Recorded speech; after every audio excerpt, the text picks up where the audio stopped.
Universities, academies اور دیگر علمی و فنی اداروں کے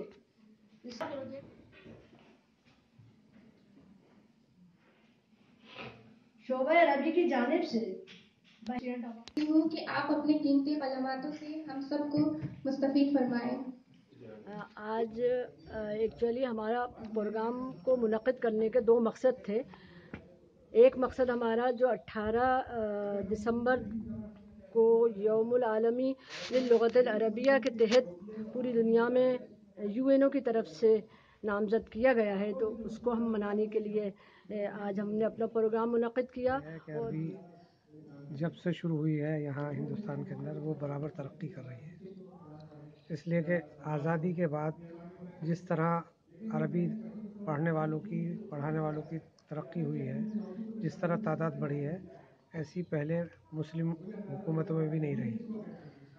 اور اس وقت تقریباً 32 سے زیادہ یونیورسٹیاں ہیں جہاں پر عربی کے شعبے ہیں، اور ہمارے صدر جمہوریہ ہند ہر سال 3 عربی کے آدمیوں کو جو ہے وہ انعام دیتے ہیں۔ عربی رسالے پہلے شاید پوری دنیا میں نکلتے ہوں، آج ہندوستان سے نکل رہے تھے۔